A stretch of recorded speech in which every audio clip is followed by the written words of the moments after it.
Good morning students.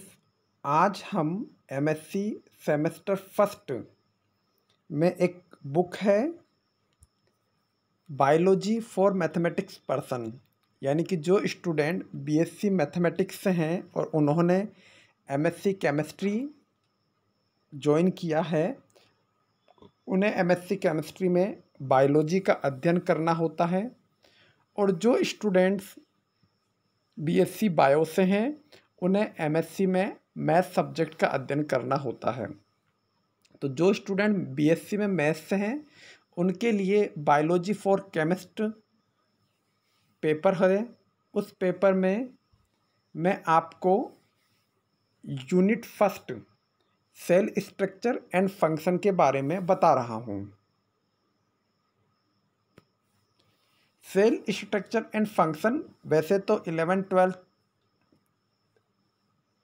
के level का ही chapter है, लेकिन क्योंकि आप लोगों ने 11-12 में बायोलॉजी की जगह मैथमेटिक्स पढ़ी है, इसलिए आपको इसको थोड़ा समझने की ज़रूरत है ताकि आप इसको आसानी से याद कर सकें। सबसे पहले हम देखते हैं कि सेल क्या होती है। बच्चों, ये जो बुकलेट मेरे पास है ये एनसीईआरटी के 11-12 से ली गई है, जिसमें आपका कंप्लीट सिलेबस बहुत ही बढ़िया तरीके से बताया गया है। तो इसको आप नोट्स फॉर्म में भी काम में ले सकते हैं। तो बच्चों, पहले बात करते हैं सेल की। CELL cell. सेल क्या है बच्चों? मानव शरीर होता है। जैसे हम कहते हैं कि कोई भी चीज़ है तो वो किसी इकाई से बनी होती है। अब एक इकाई से बहुत सारी इकाई जुड़ के उस पूरे संगठन का निर्माण करते हैं।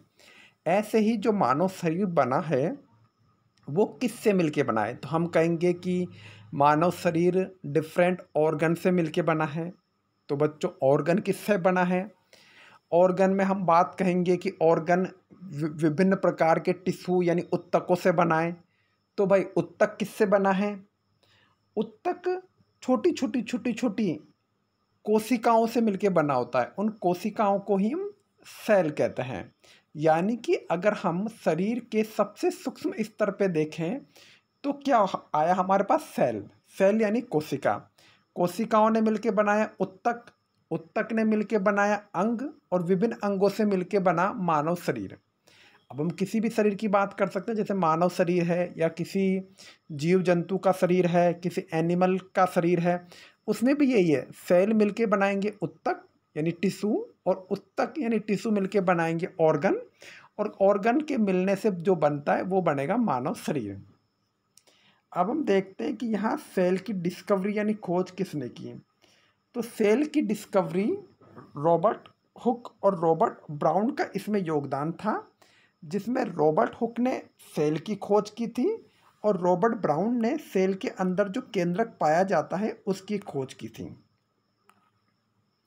सबसे पहले रॉबर्ट हुक ने जो कॉर्क होता है लकड़ी का, उसको सूक्ष्मदर्शी से देखा तो इस तरह छोटी छोटी सेल्स रॉबर्ट हुक को दिखाई दी थी। इस डायग्राम में आपको दिखाई दे रहा है छोटी छोटी सेल्स हैं। ये एग्जाम में नहीं आएगा, बस आप रॉबर्ट हुक का ध्यान रखिए कि रॉबर्ट हुक ने कोशिका की खोज की थी सबसे पहले और रॉबर्ट ब्राउन ने केंद्रक की खोज की थी। अब हम आगे देखते हैं। देखिए, यहाँ एग्जाम्पल से समझाया है कि जैसे कोई दीवार बनी हुई है, तो दीवार किससे बनी हुई है? एक एक ईंट मिल के एक दीवार का निर्माण करती है। उसी प्रकार एक एक कोशिका मिल के उत्तक का निर्माण करती है। ये एक एक कोशिकाएं हैं जो मिलके उत्तक का निर्माण कर रही हैं। ईंट की दीवार वाले एग्जाम्पल से इसको समझाया गया है। अब ये जो कोशिकाएं हैं ये किस तरह की होती हैं? जैसे यहाँ हम बात करें अमीबा, पहले वाला जो डायग्राम है वो अमीबा का है, और जो सेकंड वाला डायग्राम है वो पैरामीशियम का है। पैरामीशियम वाला डायग्राम देख लीजिए या अमीबा वाला डायग्राम देख लीजिए। ये एक कोशिका का उदाहरण है कि एक कोशिका किस तरह की होती है। एक कोशिका के बीच में केंद्रक पाया जाएगा, चारों ओर इसमें कोशिका भित्ति होगी अगर ये पादप की कोशिका है तो, और अगर ये जंतु की कोशिका है तो कोशिका झिल्ली होगी।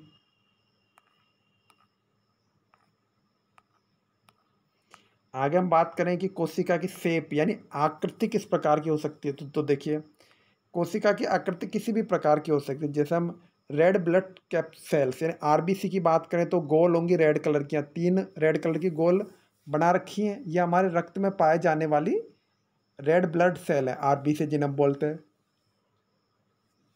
उसके नीचे जो स्पिंडल शेप वाली कोशिकाएं हैं वो हमारी मसल्स की कोशिकाएं, हमारी जो मांसपेशियां होती हैं मसल्स, उसकी कोशिकाएं स्पिंडल शेप होती हैं। और साइड में जो ये लंबी संरचना बनी हुई है ये नर्व सेल है। तंत्रिका तंत्र की जो कोशिका होती है ना बच्चों, इस तरह की होती है। एग्जाम में आ सकता है तंत्रिका तंत्र की कोशिका का डायग्राम बनाइए। तो जो लंबी कोशिका है, ये लंबी वाली जो एक ये जो आपको ऐसे पौधे जैसे दिख रही है कि नीचे जड़ हो, है ना, ये तंत्रिका कोशिका है। अभी मैं आपको ये तंत्रिका कोशिका और एक्सप्लेन करूंगा क्योंकि एग्जाम में आ सकता है कि तंत्रिका कोशिका का डायग्राम बनाइए, चित्र बनाइए।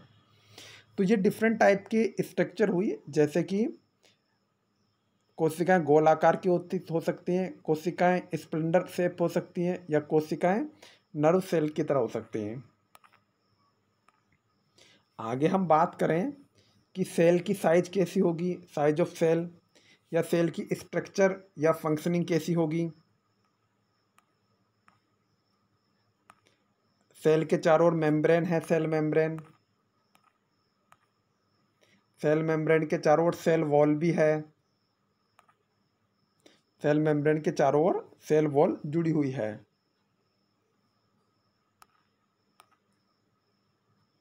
अब कोशिका के बीच में होता है न्यूक्लियस और चारों ओर होता है कोशिका झिल्ली, जिसके अंदर साइटोप्लाज्म भी होता है। इस डायग्राम चित्र को आप देखिए। कोशिका के बीच में है न्यूक्लियस, बाहर की जो झिल्ली है उसे हम कहेंगे सेल मेम्ब्रेन। तो सेल मेम्ब्रेन और न्यूक्लियस के बीच का जो द्रव है वो क्या है, साइटोप्लाज्म है। क्या है, साइटोप्लाज्म। अब जो बीच का न्यूक्लियस है उसके चारों ओर जो झिल्ली है वो है न्यूक्लियर मेम्ब्रेन।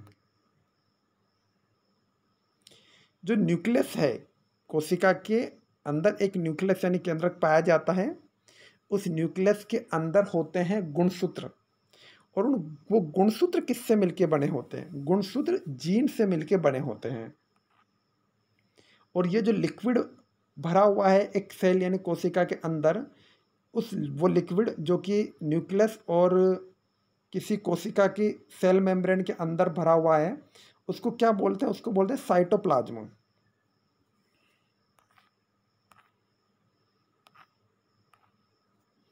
अब देखिए, अगर हम देखें कि प्लांट कोशिका कैसी होगी यानी पादपों में पाए जाने वाली कोशिका कैसी होगी और जंतुओं में पाए जाने वाली कोशिका कैसे होगी, जो एक मेन डिफरेंस है, जो खास अंतर है वो ये है कि जंतु कोशिका के चारों ओर सेल वॉल यानी कोशिका भित्ति नहीं पाई जाती, जबकि पादप कोशिका के चारों ओर सेल वॉल यानी कोशिका भित्ति पाई जाती है। तो सबसे बाहर होगी वो होगी सेल वॉल यानी कोशिका भित्ति, उसके अंदर की साइड होगी सेल मेम्ब्रेन, और सेल मेम्ब्रेन के अंदर की साइड ये द्रव्य भरा होगा जिसे साइटोप्लाज्म बोलते हैं। साइटोप्लाज्म के अंदर हमारे पास एक न्यूक्लियस होगा यानी केंद्रक।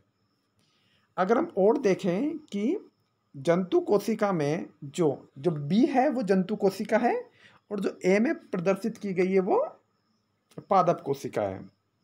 ए में जो पादप है वो पादप कोशिका है, बी में जंतु कोशिका है। जंतु कोशिका में आप देखिए केंद्रक लगभग बीच में है, या बीच का गोला या केंद्रक को प्रदर्शित कर रहा है, जबकि पादप कोशिका में जो केंद्रक है वो साइड में है, थोड़ा न्यूक्लियस जिसको हम बोलते हैं।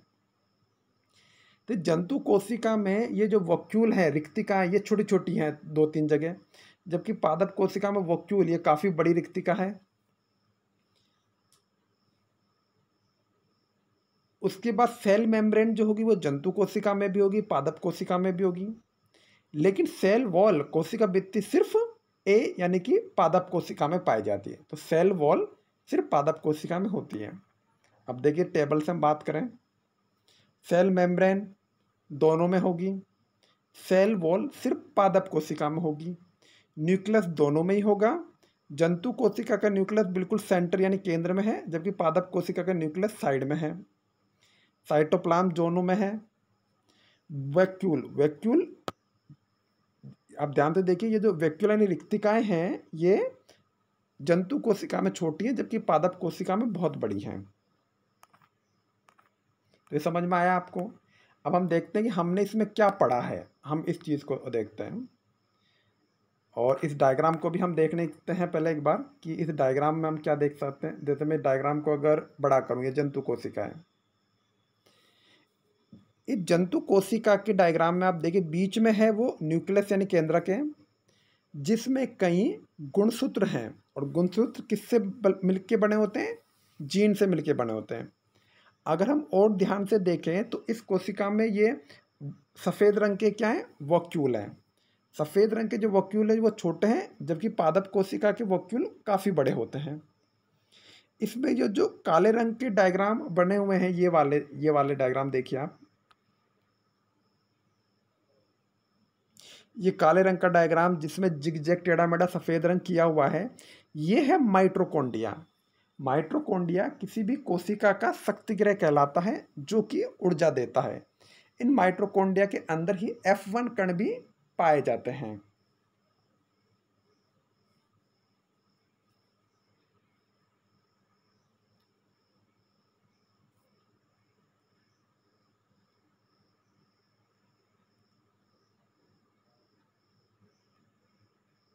तो आपको ये समझ में आया कि जंतु कोशिका और पादप कोशिका के क्या। एक क्वेश्चन तो बच्चों वैसे ही आ सकता है कि जंतु कोशिका और पादप कोशिका में क्या अंतर है, इसे बताइए। ठीक है, अभी मैं इस चैप्टर की आपको सिर्फ बेसिक बेसिक चीज़ें बता रहा हूँ, डिटेल और अलग से मैं बताऊँगा, जिसमें मैं बताऊँगा कि सेल के अंदर किस तरह से केंद्रक है, केंद्रक की संरचना क्या है, माइटोकॉन्ड्रिया की संरचना को भी विस्तार से बताएंगे, एंडोप्लाज्मिक रेटिकुलम को भी बताएंगे, अभी लाइसोसोम भी आएगा जिसे हम आत्मघाती थैलियाँ भी कहते हैं। अभी सिर्फ मैंने एक सेल का बेसिक आइडिया दिया है आपको कि सेल होती क्या है, सेल की आकृति किस किस प्रकार की होती है, सेल में मेनली क्या पाया जाता है, सेल से मिलके उत्तक, उत्तक से मिलके अंग और अंग से मिलके मानव शरीर का निर्माण किस तरह से होता है, पादप कोशिका और जंतु कोशिका में क्या अंतर है। अभी मैंने आपको सिर्फ बेसिक कुछ चीज़ें बताई हैं। अब देखिए, अब हमने अभी तक क्या पढ़ा, जैसे all organism are made of small part called organ. ठीक है, जितने भी शरीर है वो ऑर्गन से बने होते हैं। ऑर्गन किससे बने होते हैं, टिश्यू से, और टिश्यू किससे बनी होती है, सेल से। सेल को सबसे पहले कॉर्क, कॉर्क होता है लकड़ी का टुकड़ा, उसमें डिस्कवर किसने किया था, रॉबर्ट हुक ने 1665 में। सेल की आकृति कई तरह की हो सकती है, आकार, साइज और शेप। ये लंबी आकृति भी हो सकती है, स्प्लिंडल भी हो सकती है, गोल भी हो सकती है। हर शरीर के ऑर्गन में सेल की संख्या अलग अलग होती है। कुछ सेल काफ़ी बड़ी होती हैं जैसे एक अंडा, और कुछ सेल छोटी होती हैं। कुछ एक सेल वाले जीव जंतु भी होते हैं जैसे अमीबा, पैरामीशियम, हमने भी देखा डायग्राम अमीबा का और पैरामीशियम का। उसके बाद सेल के अलग अलग फंक्शन यानी कार्य होते हैं। सेल की अगर मेनली हम बात करें भाग, मेन वैसे और भाग भी आएंगे सेल के लिए, मेन भाग की बात करें तो सबसे पहले बाहर सेल मेम्ब्रेन होगी, और अगर पादप कोशिका है तो सेल वॉल भी होगी। उसके अंदर होगा साइटोप्लाज्म जो लिक्विड होता है जिसमें सेल के विभिन्न कंपोनेंट होते हैं, और उसके अंदर होगा न्यूक्लियस यानी नाभिक अंदर की तरफ। यानी अगर हम किसी कोशिका के बाहर से अंदर की तरफ चलें और वो पादप कोशिका है तो सबसे बाहर सेल वॉल, फिर सेल मेम्ब्रेन, फिर साइटोप्लाज्म, और उसके अंदर केंद्रक पाया जाएगा। केंद्रक न्यूक्लियस होता है जो कि न्यूक्लियस के चारों को एक मेम्ब्रेन होती है, तो न्यूक्लियस के चारों एक मेम्ब्रेन होती है, उसे न्यूक्लियर मेम्ब्रेन कहते हैं। अगर किसी कोशिका में यानी सेल में न्यूक्लियर मेम्ब्रेन नहीं हो तो उसको हम प्रोकैरियोट सेल कहते हैं। देखिए बच्चों, सेल दो प्रकार की होती है, एक प्रोकैरियोट सेल, एक यूकैरियोट सेल। यूकैरियोट सेल जैसे मानव मनुष्य में पाई जाती है, और प्रोकैरियोट सेल अलग होती है जो कि जीवाणु विषाणुओं में पाई जाती है। प्रोकैरियोट सेल में न्यूक्लियस का डीएनए तो होता है, लेकिन न्यूक्लियस के चारों ओर न्यूक्लियस की खुद की मेम्ब्रेन नहीं होती है ना। तो अगर चारों ओर खुद की मेम्ब्रेन नहीं है, केंद्रीय केंद्रक के चारों ओर खुद की मेम्ब्रेन नहीं है तो वो प्रोकैरियोट सेल कहलाता है। प्लांट की सेल एनिमल सेल से अलग होती है और खास जो अंतर है वो आएगा सेल वॉल का। जो कुछ सेल कलरफुल होती हैं जैसे कि प्लांट की पत्तियों में पाए जाने वाली सेल जैसे क्लोरोफिल वाली सेल। प्लांट की पत्तियां हरी क्यों होती हैं? क्योंकि उनमें जो सेल होती हैं, कोशिकाएं होती हैं, उनके अंदर क्लोरोफिल पाया जाता है जिसे क्लोरोप्लास्ट भी कहते हैं, इसके कारण वो हरी होती हैं। प्लांट की सेल के अंदर जो वैक्यूल पाया जाता है उसकी साइज बड़ी होती है। आपने देखा ना, प्लांट की सेल के अंदर कितनी खाली जगह थी बीच में, जबकि जंतुओं की सेल में जो वैक्यूल पाया जाएगा छोटा पाया जाएगा और जंतुओं में नाभिक होता है वो केंद्र में होता है। तो इस तरह से आपके ये एक बेसिक आइडिया हो जाता है कि इस चैप्टर का बेसिक आइडिया क्या है। इस चैप्टर में देखिए सेल की परिभाषा पूछ सकते हैं, सेल की खोज सबसे पहले किसने की, रॉबर्ट हुक ने, ये पूछ सकते हैं। सेल की संरचना किस तरह की होती है, या एक कोशिकीय सेल अमीबा पैरामीशियम उदाहरण है। सेल की संरचना किस किस तरह की हो सकती है। ये जो लंबी वाली सेल है नर्व सेल, इसको मैं आपको अलग से भी बताऊंगा डिटेल में।